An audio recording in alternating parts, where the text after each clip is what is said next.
All right, welcome to Now This Is Podcasting. I'm Connor. I'm here as always with Calvin. Hello. And we have Katya with us. Hey. And we are talking about The Descent. This film came out in 2005. It was directed by Neil Marshall. He also wrote it. It had a budget of $3.9 million and made $57 million. And this was a UK film. So I think it was originally released there in 2004 and then got its theatrical release in the States in 2005. And Calvin, I just really want to know, why did you pick this? Because I thought it was a brutal watch. And usually you pick things because, like, its themes are there or its imagery is there. You know, it has this great mise-en-scène where the writing's good. And I felt like this had none of that. So I want to know, why did we watch The Descent? So we watched The Descent because I got tricked by the recent trend of articles and blogs coming out that are like, 20 years later, this movie still holds up. 20 years later, and this movie is still, it's a precursor to all of the great things and amazing things that horror has come out with. And so I just read the article and I thought, okay, well, there's not a lot of reasons for me to think that this is true, so I'll give it a go. I mean, Let me investigate. Yeah, it's horror season. So you didn't pick it for all of the creepy monster juicy butts that we got to see. That was one of the unexpected horror elements. That's why they made a sequel. You know, they keep you coming back for more. Yeah, I just hope that their butts are as squishy as their heads. Oh my, yeah. They probably are. No, so I guess in keeping in line with the article that tricked you, we're going to look up some like articles that covered this movie and reviewed it and kind of discuss their take on the film and then our ideas concerning those takes, whether they be good or bad. So, yeah, I thought this was an odd one to pick, but now I understand why we did it. So just to give a little background on the film, it's a group of friends, all women, and they're kind of set up to be like this cool, adventurous exploration group where they go whitewater rafting. Rapid rafting. Rapid rafting. Yeah. Rafting. Whitewater rafting. Whitewater rafting on rapids. No, just white water. So they're whitewater rappers. And one of them experiences this like tragic accident. She loses her daughter and husband in a car crash. And kind of the way that her friends want to jolt her out of this like depression and kind of get her back to finding herself is they all go from the UK to a trip to the amazing state of North Carolina to go explore. They find out later that it's this unexplored cave. It doesn't have a name yet. And so this group of adventurers are going to get together and, you know, make this descent. And hopefully it helps this main character, Sarah, kind of rediscover herself and find herself. Of course, that ends up being just a whole tragic horror story in the cave itself because they are confronted not only with a descent into madness, but also these creepy crawling creatures. So that's kind of just the rundown of the film. Calvin, do you have like what's the more information on the article that you have that tricked you, I guess? So this was like the summation of the article, but basically the gist of it is summed up here. The Descent is one of those films that works on almost every level it attempts, creating a juggling act between action, horror, and drama to make an ideal, scary adventure. It's one of the best horror films of the 21st century, a dark and ground exploration into the depths of the world and friendship in equal measure, while also including plenty of unexpected murder. When it discovers the depths of friendship, this is not a good friendship movie. I should have read that line a little bit closer. Yeah, exactly. It's terrible. Yeah, this is a movie about how poorly some friendships turn out. Yeah, and how deceitful some friendships are more than anything. Exactly, when they're really just a facade for I'm just using you to get to your husband. Yeah, this certainly doesn't end with a like, oh, you know what? The real adventure wasn't the cave; it was the friendships we made along the way. This is not that. It's more like the friendships we lost along the way. You know, every girl's gonna try cave diving, and they don't all like it, and they don't all come out friends. Yeah. Is that your college experience? No. Okay, so you said the article mentioned that this is one of the best movies of the 21st century, best horror movies of the 21st century. Like, that is insane to me, because it's not on that level. I mean, that would put it in the same like realm as things like Hereditary, which we have a really good podcast on, and that is one of the best horror movies of the 21st century. I mean, if you want to hear 2 episodes of us gushing about why a movie is amazing, I think that's part of like anything that's a 2-parter is just us gushing about why a movie is great. The Descent is going. I don't know if I'll give it a half part. We'll give it. I'm just gonna stop recording now, and that's our review. Yeah. That's all it needed. But yeah, the reason that they said that it was the best movie, one of the best horror movies of the 21st century, is that it was more concerned with character drama, and it was more akin to being a precursor to things like Hereditary, things like The Witch, that are so this balance between the character's psychological state as well as like an actual supernatural threat. I just don't see that here. I mean, so that's what I see. Like, when I watch this movie, I don't see, wow, characters I care about, whether they live or die, their actual relationships to each other, why anybody is there and why anybody would be mad at each other. And I feel like that's what this article was driving at, is because like it was all of these very real things, and then suddenly it's a horror movie and you get the crawlers and it's awesome on top of that. Yeah. I disagree with that on both accounts, because it's not psychologically thrilling at all, because I don't think they take advantage of any of those like dream sequences to really like drive home what any kind of state that character is in. It's more just like quick flashbacks that don't really add up to anything, which we'll talk about a alternate ending that it had, which I think makes those elements work together better. But it's also just completely lacks any character development. And I actually found an article by Roger Ebert who praises this movie, and he said if it had been an American studio that made it, it would have assigned a problem to each female character, and to give them some kind of relatable personality characteristic. That way people can latch onto that. And then the movie would have just been kind of like cookie cutter, them solving that problem, and that's their character arc. And he said, instead of that, it says, damn character development, full speed into the void. And I was like, great. The movie certainly does that. It says, to hell with the character development. But now I don't care when any character dies in this movie, because they didn't get any relatable qualities. The only two characters that matter are Sarah and Juno, because they're the only ones who have like a real conflict outside of the cave. Mm-hmm. Mm-hmm. And I also love it. Like we keep the way that we keep stressing Sarah's mental state is so strange. Like I can't like with the part at the beginning, or are you saying at the beginning when they're in the cabin and they were like we're thinking of having kids eventually. She just gazes into the void, like thinking about my child I had that died by getting stabbed by some conduit. Yeah, I love how the movie is like, nobody can talk about having babies. We would hurt Sarah. Yeah, I don't know. I think my favorite part is just how good all the dialogue is. I think that's really the thing that drives home the character development for me, is that I don't have to guess about anything. They're just going to tell me. Sure. I love adventures. No, I'm kidding. I hate the dialogue. I hate all of it. None of it sounds like any girls talking to each other. And that was another thing about this article that went on. It was like, there's no unnecessary need for exposition, and there's no unnecessary dialogue in any part of this movie. It's just every single line drives the story forward. Not when she's walking around being like, these are the things that might happen in the cave. Let me list them. I memorized them.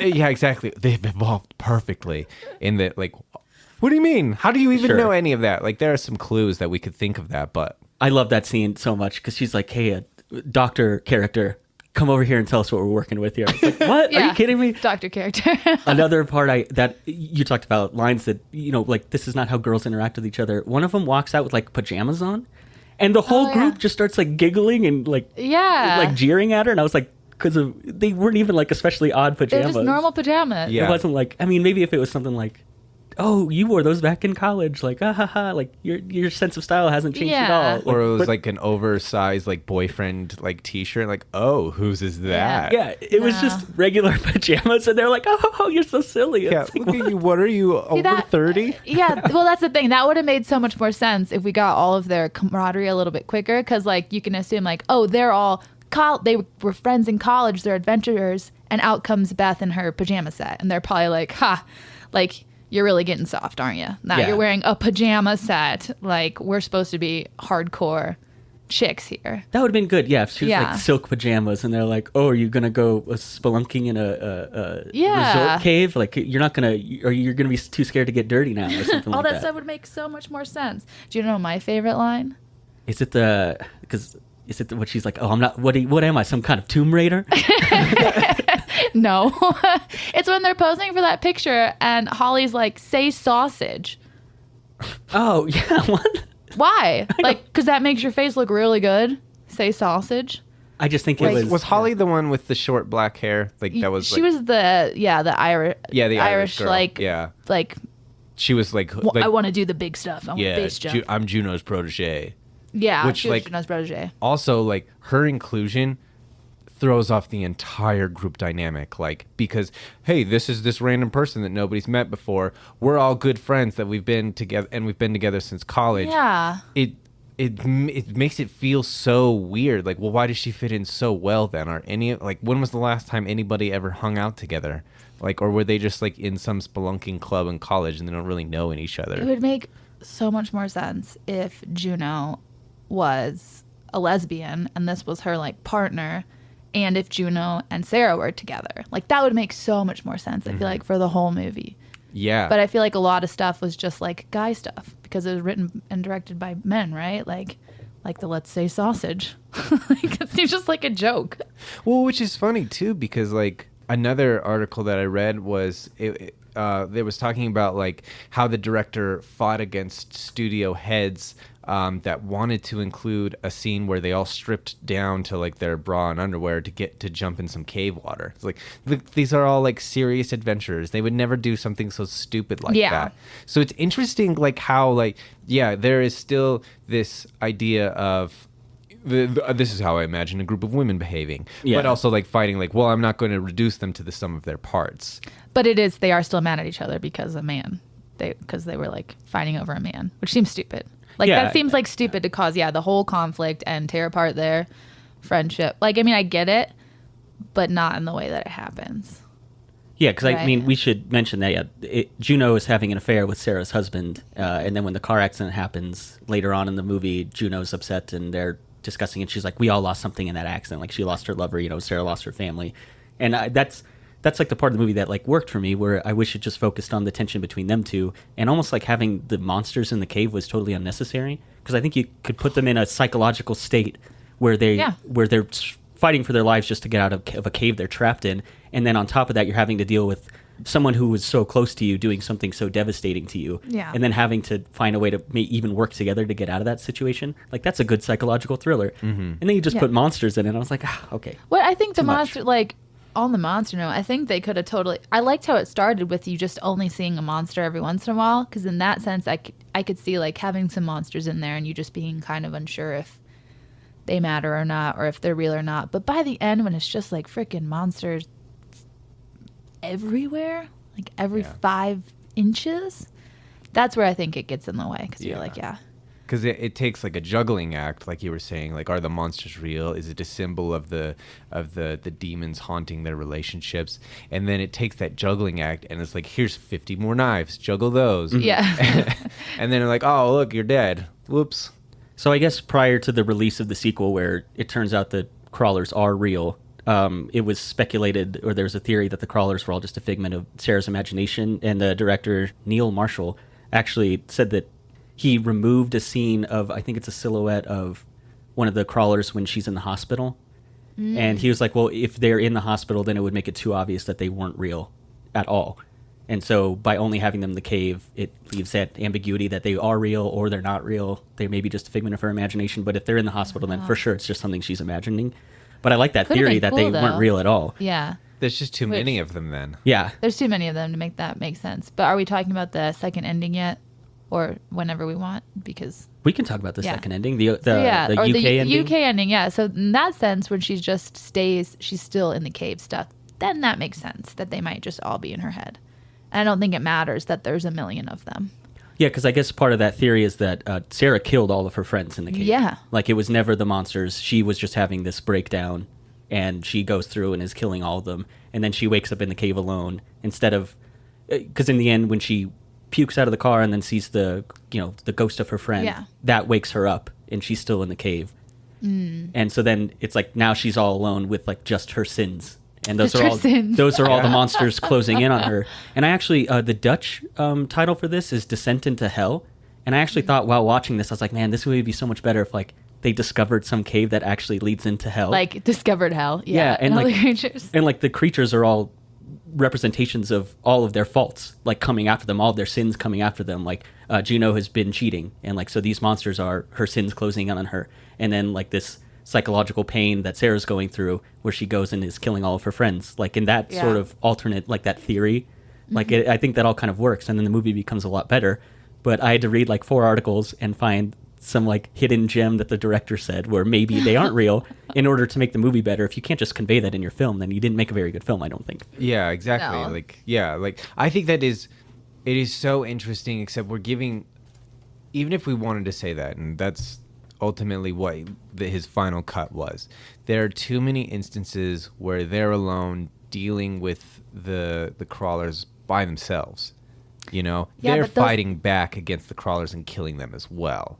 I think the spot, that messes it up is when Juno and Sarah are both fighting the crawlers, because I could see it at any other point, the other friends also being hallucinating and it actually being Sarah killing them, and them just being like, this is impossible, and like because someone already said something about these crawlers, they're just seeing a crawler instead, because Sarah goes off on her own pretty quickly, and then Juno the whole time is trying to find her. So I don't know. Yeah, it doesn't super hold water, I don't think. It's a cool theory. But I don't think it tracks well, but yeah, because it's just too much action. You take out a lot of the action, and then it's actually like that's a pretty good theory. And I think that you've made a movie that does balance a little bit more action, a little bit more of character development, and psychosis.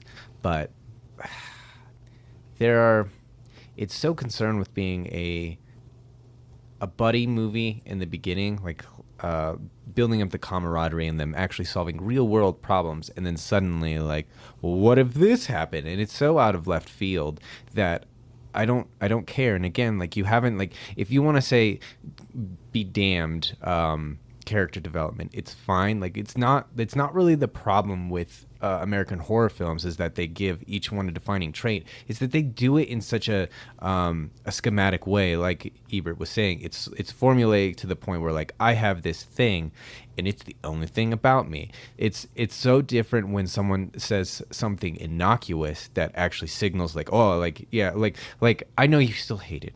And I bring this up as such a great point, like in Pixar's Up. Okay. When everyone kills themselves. Yeah, exactly. It's very similar, actually. But when Russell says, I like that curb, and he's like talking about, like, how his dad really isn't around anymore. Like, there's just so much summed up into something that isn't said outright. Mm-hmm. If horror movies did that, then they would all be a lot better. So it's not necessarily the fact that we're giving each one a defining trait and then thus care about their death. It's that the people that generally direct horror movies are not very good at doing that because they're really like, let's put scary monsters in a cave and have everybody kill each other. And they're really good at doing that. Like the lighting effects, the set design, the overall creature design too. I think it's very well done for that thing. Yeah. It doesn't. But that's still like a B movie because the characters are still not interesting. Certainly. I did want to touch on the monsters a little more. Roger Ebert said in that article I found is this British horror thriller recalls grueling adrenaline-pumping classics like Deliverance, Jaws, Alien, and Dead Calm. I think the difference right off the bat is like Jaws and Alien are the ones I've seen from what he's referencing. And the monsters in that are great because they're a real threat throughout the whole thing. Like, they keep trying to kill Jaws and he keeps popping up, and it feels insurmountable almost all the time. In Alien, it's like it's just this creature lurking in the shadows that is like almost omnipresent, like you're always scared of it popping out to get you. And I hate the creatures in this because they're only a threat when the story needs them to be. Mm-hmm. Like, sometimes they jump out and they just demolish one of these girls. And then other times Juno takes on like 4 of them. And they're just not a threat until, like I said, until the story needs them to be. And I was like, well, you have a bad monster movie then if I can't take your monsters seriously. Yeah, I don't think you can, because they're so all over the place. Although part of that too, like, it feels like it's a whole community of monsters. Maybe some are like, maybe they've communicated with each other, and some are like, dude, let's hold back. Let's let them through. And other ones are like, no, let's freaking go for it. And then other ones are just like really squishy. And then like, that's just their thing. But yeah, it doesn't make sense. Like, I'm just the monster with the good butt. I don't want to fight. Yeah. Yeah. I just work on my butt all day. It's because I crawl so much and do so many back bends. But yeah, like You're gonna sometimes start a new workout for phrase like crawl fit. crawl fit. Yeah. Dude, Everyone's just like bear climbing crawls, up man. cave walls. Yeah, I'm gonna like make them crawl up like sand dunes and piles of bones and like slip through things and climb up. And then they have to swim through a pool of blood.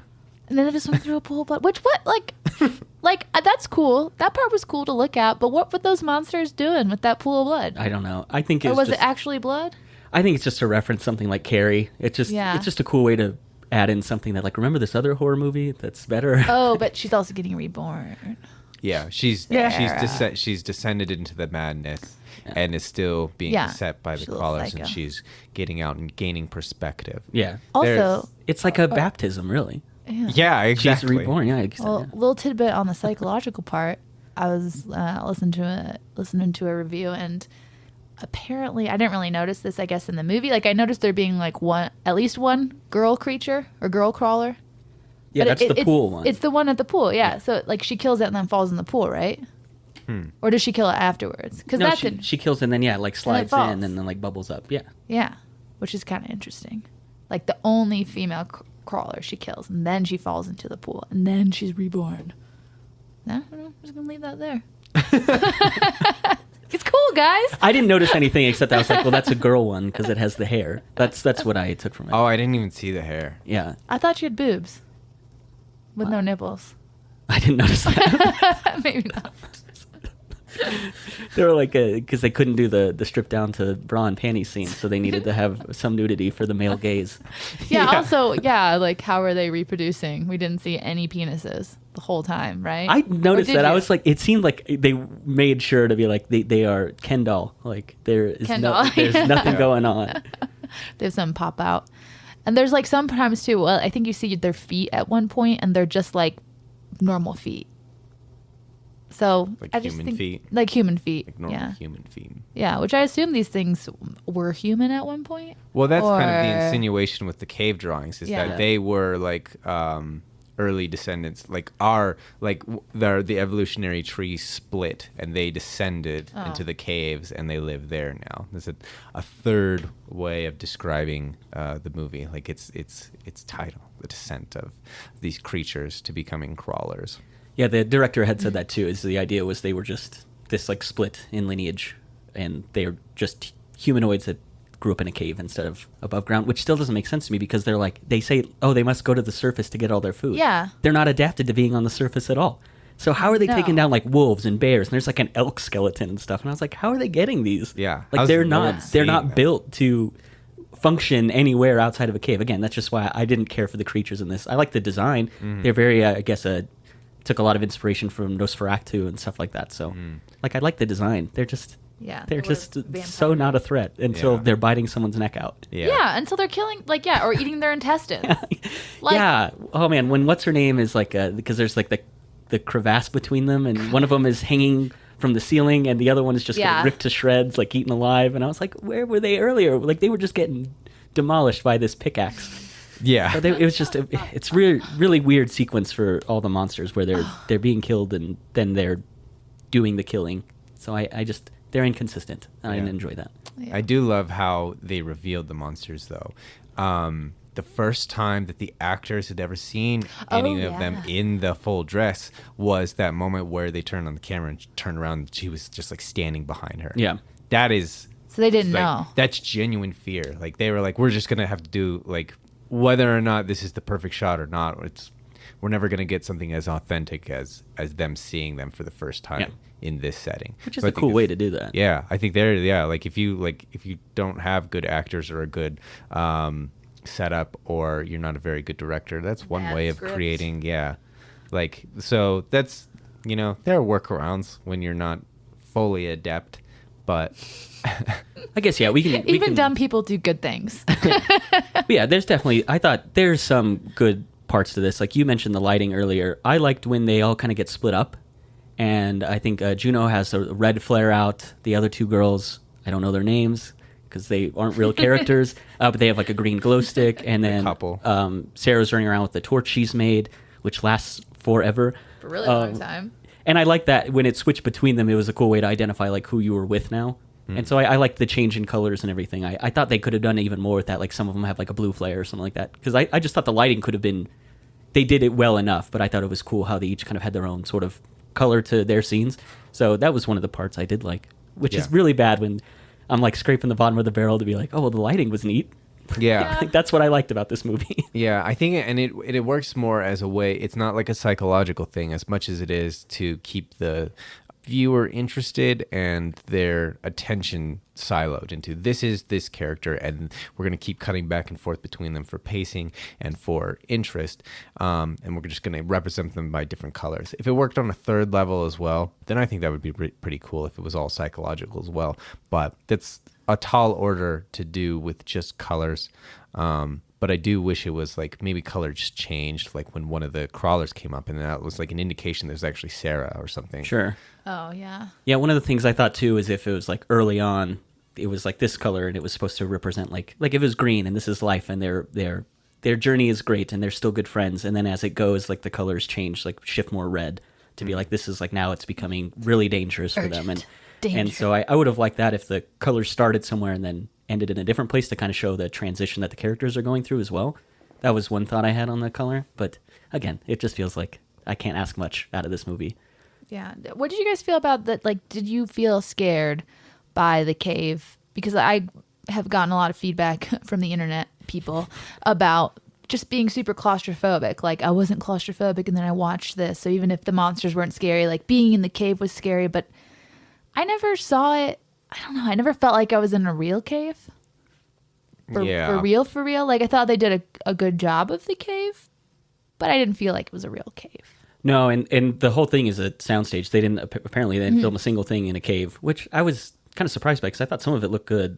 Like I Some guess of it looks good, yeah. I guess the narrow sort of cavern that what's her name is, I think it's Sarah, gets stuck in. Mm-hmm. I guess all the actresses dubbed that the vagina because They're coming out. They're all being rebirthed again. Squishing through. That was probably the grossest part was I went through that puddle. And I was like, oh, what's in that puddle? But I guess Neil Marshall found out after he had made it because that was a lot of feedback he got. He was like, I didn't realize I made a movie that was going to affect people with claustrophobia until after he had made it, and there was all this feedback on it about how it really made people feel uncomfortable because they were so claustrophobic. I'm not claustrophobic at all, so I didn't get anything out of that, and it didn't make me worried about it. There is one movie with Ryan Reynolds, I think it's called Trapped or something like that. Oh yeah, where he's buried alive. Yeah, in a and coffin. that was actually a decent movie in terms of like making me feel anxious because someone is trapped and stuck. Mm-hmm. And so I thought that was a better movie in like making me feel claustrophobic, even though I don't have that phobia at all. This movie didn't really feel like that because they're still in like pretty open caverns. I feel like a lot of it. You get to see that. Yeah, I wanted more like maybe like first person like filming or something, like when she's going, like when Sarah gets stuck, like to just like have more like hearing the breathing and seeing her like look around at it. You know what I mean? Sure. Otherwise, it just looked like she was stuck, and you're like, well, obviously you can get through because everybody else got through. Yeah. And another thing that would have really helped it too is if everybody had gone on much further ahead and she was literally trapped by herself. And again, that was like that would also help your premise of your main theme of being trapped alone within your own mind type thing. Sure. Yeah. But the fact that Beth is literally right there, maybe that's also an indication of like. But the movie doesn't really say that. Like, she's just not reaching out to her friends, and that's why she's still trapped. I think that maybe if they had included some of those things, like Beth is right there trying to help her, but she won't even help herself. But it's not either of those things. It's really just like she's genuinely stuck now, and she's having a panic attack. Yeah, it felt really overacted to me, too. I think anytime someone has a panic attack, it's all you have to do is breathe really heavy and make sure that the microphone captures it. And then I feel like a director's like, nailed it. That's panic. And I don't know, I didn't take it very seriously. I thought it was a really over the top scene for what it was. And it feels like it's supposed to be like the first big moment of tension. Mm-hmm. And I was like, just crawl through. Please just crawl through so we can finish this movie. So you can find the very easy to get to exit later. Do you have that article where it's like a lesbian movie? Isn't that what you said? Something about that? No, I want it to be a lesbian movie. Oh, you wanted it to be a lesbian? Okay. Yeah, well, so I listened to a podcast where one of the main one of the main guys had remembered it as like a super gay movie, but in retrospect, he like watched again. He's like, actually, just a bunch of girls in the cave. Like that's pretty much it. Like there wasn't really that much lesbian action, but apparently when they were filming it, their like production name or like the nickname for it was Chicks with Pics. That was it. Was Chicks with Pics, which sounds like a total like in that movie they could get naked, right? Yeah. Like, Yeah.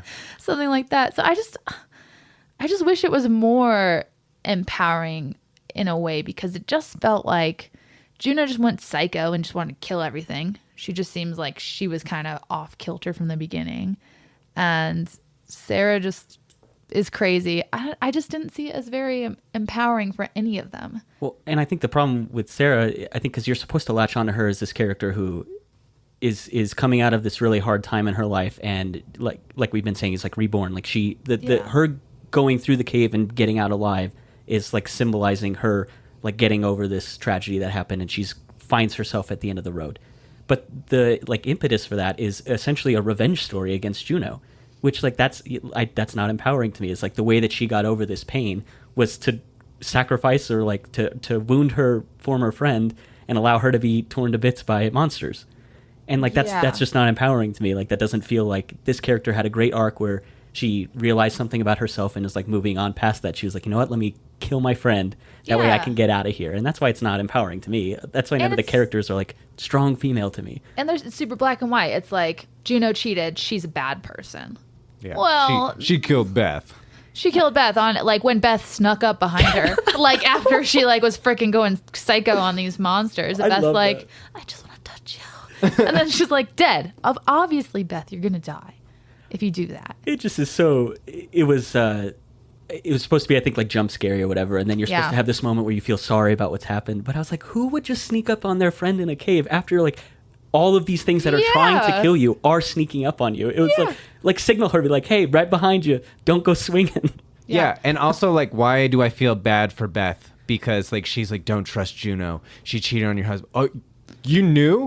You knew the whole time. Drama in my dying moments. Yeah, because clearly she knew like before Paul had even died. Like there's no way she found out later. Because she saw the glance. Yeah, exactly. She knew. So it's just dumb. Like now I feel so much more remorse for Beth, because now she's giving me like this thing to get me out, you know? Yeah. I think that's part of like what they're trying to say is like now you have a reason, like, and something to live for. And if you just excise that demon, then suddenly then you can remake yourself, and then you won't be haunted by your past. But it's also like you could have just done that like a long time ago. Yeah. You just told her. You guys just talked, This is just like a very like non-communication. We're not going to talk about it. Mm-hmm. Which is why, and with all that, which is why the movie that I wanted to see was Sarah and Juno having the affair for years, and Sarah trying to tell her husband in the car and then crashing, right? Like while she said that, and then them not ever talking, like them, like Sarah shutting Juno out basically because Sarah blamed Juno for like causing the distraction that caused her to get in a car accident and kill her husband and child. Like I think that would have been so much cooler, because then they're in the cave and they're like needing to be like on a team, but they're really pissed off at each other for some, you know what I mean? Sarah probably still loves Juno. Juno's probably like, you're a bitch, you're the love of my life, and you just like iced me out. Like that would be so much cooler. And then it would make more sense at the end for them either to get in a really epic fight where like they did end up hurting each other, or to team up and get out. Because that's the other part I don't get. I don't get why like Sarah's not like, I still need help getting out of the cave. We just killed like 200 monsters. Like, I'm just going to go off by myself now. Yeah. Like, I didn't get any of that stuff. Yeah, it's just everything that the redemption story is like built on is all garbage. Yeah. So, like, I don't really care that there's a redemption story. But if the tension between them was more than just, oh, like, you slept with my husband, and now we're mad at each other, then I was like, I feel like you could get more out of that. Yeah. And then if it is a story of them, like, either reconnecting and trying to figure it out together, or it is a story of, you know, we're just gonna be mad at each other, and like the showdown at the end is kind of the this like liberating moment for Sarah, but instead it just seems like a really spiteful thing to do, where it's like, you know what, you were having an affair with my husband, now I'm going to kill you. Yeah, which and is bad. Zero moral ambiguity behind Juno's actions, and how we as the audience are supposed to feel about hers. And I think that's what I love, that idea, the fact that Sarah and Juno were having an affair and she was trying to tell her husband. It is so much of this guilt that's built up, but it's also like, I loved this person, and they're trying to reconnect through the guise of a group outing. Yeah, there's a an incredible amount of nuance to mine there in terms of character development and character relationships that it's all just going to be like within the normal It's just interactions. going to happen. Yeah, you don't have to say anything. Yeah, exactly. That's a fascinating idea, and I think that's one of those things that's like that kind of gets lost when movies are made from the male gaze. Like if you're not sensitive to those types of things, if you don't have a lot of those conversations, or you don't like, I can't wait to talk about Goodnight Mommy, like a director pair, and I think it really shines for all of those reasons. Yeah, no, when I sat down to watch Goodnight Mommy, I was like, okay, I get why Calvin picked this one. But when I watched The Descent, I was like, what was he thinking? I am very excited to talk about that one, though. Well, maybe the reason The Descent was so bad is because the director's dog died halfway through. I saw that it was the movie was commemorated to his beloved dog. Commemorated to his dead dog that died halfway through the movie. Which is a bummer. So maybe he just, I like that you said that really callous. This loser's dead dog over here. Yeah, exactly. Caused a shit movie. Great dog. Great legacy dog. Oh, poor little guy. No, I was surprised to find that out. I was like, okay, it's just this puts everything in perspective. Yeah. Then. Yeah. And I don't know. Never mind. I was going to say jump scare wise, even if we had like a new reimagined movie, the best part is we'd get to keep the first scene, like the first death scene. Because that was my favorite part. I was like, this might be a good movie. Yeah, that was wild. Stupid whitewater rafting aside, this is going to get good real fast. Yeah. It was a shock because I hadn't seen this I probably saw it when it came out, like in 2005 or 6. And I had forgotten that was like what kind of kicks the story off was the people. It was very, while I was watching it with Hannah, she was like, this is very Final Destination. Like you're behind a truck carrying logs and they all fall off and smash you up. Like, I forgot that happened. I do want to bring up then, did you guys find this movie scary at all? I think... Because I feel like what drives it is the idea of it being a jump scare movie. Because it's not a psychological horror. It's not really scary in that way. There's not a lot of tension, like because the monsters are either killing or being killed, and so there's no tension there.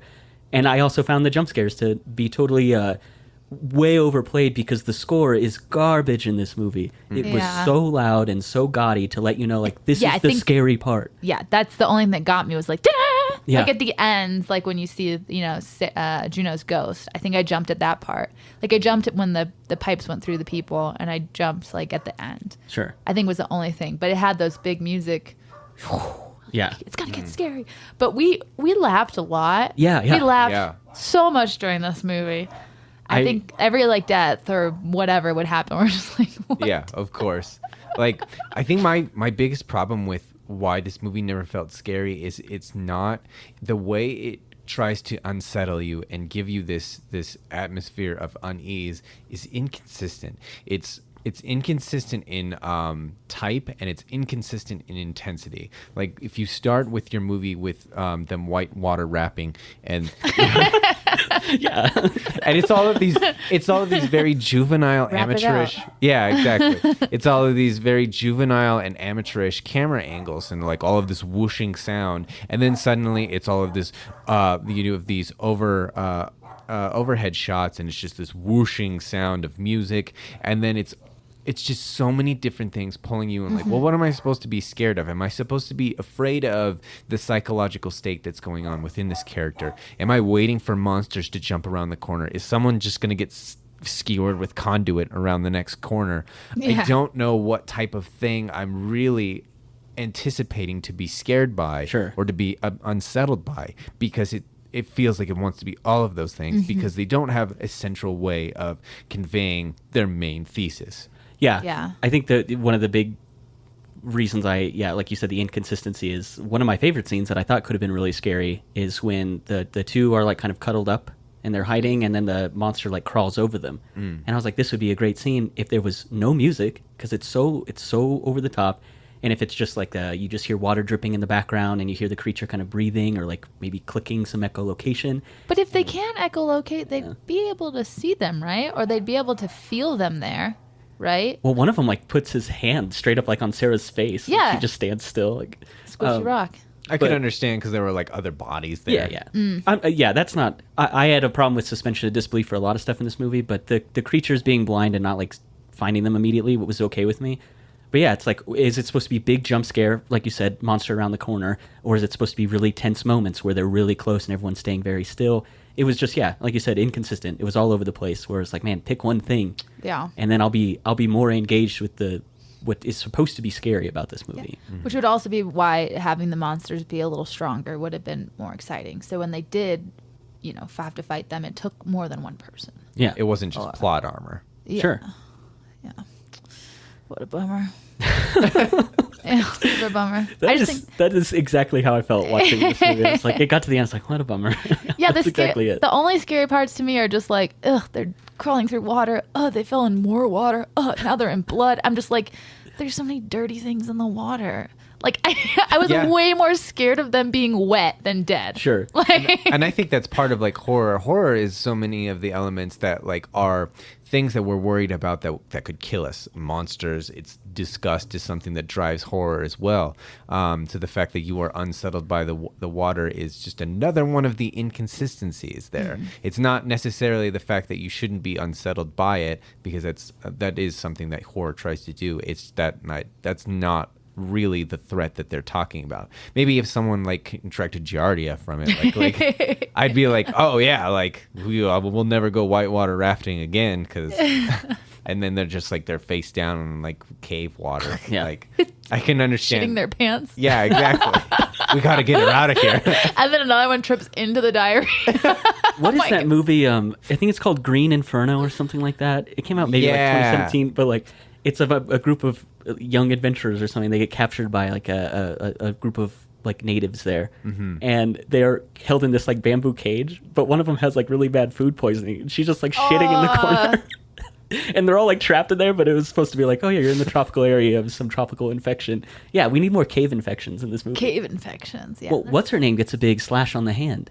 And it would have been, if she falls in some water and then they're like, oh, it's like Sam. festering. Oh yeah, I do like that we got to see like the disgusting hand, cut. We got to see Holly's bone pop out. Yeah. Like, we got to see a lot of that stuff, which was cool. But yeah, I was so glad when they were just like, yeah, bye, Holly. Like, what are we gonna do? Yeah. And also, how are you walking around on your splinted, literally torn in half leg? Yeah.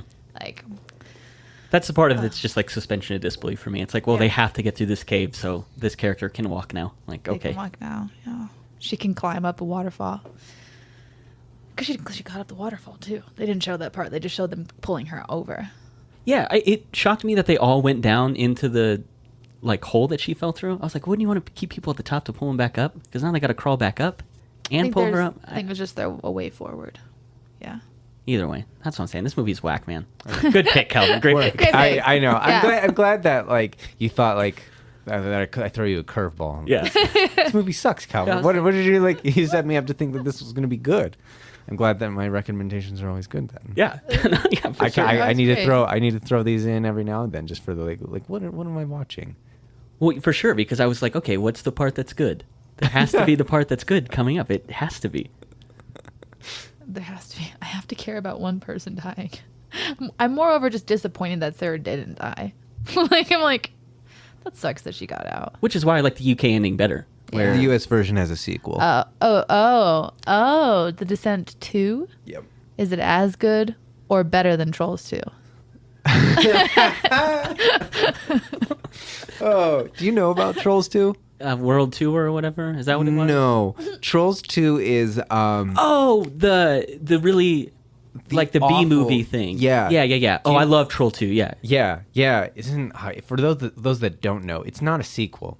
No, it has nothing to do with the It first is one. it is zero trolls.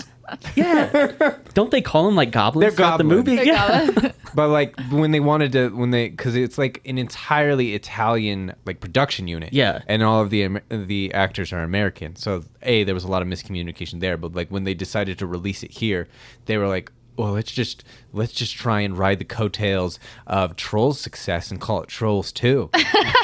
So it wasn't even by the same people? No. It's not even by the Oh my God. No, that's how wild. So from So that if that's all you know about this movie, to think that like, well, maybe it's just poor marketing. Like, well, you actually have to watch it, and like, it's even worse than that. I love the part where time freezes and the kid, he's like, you got to do something to stop your family from eating the food.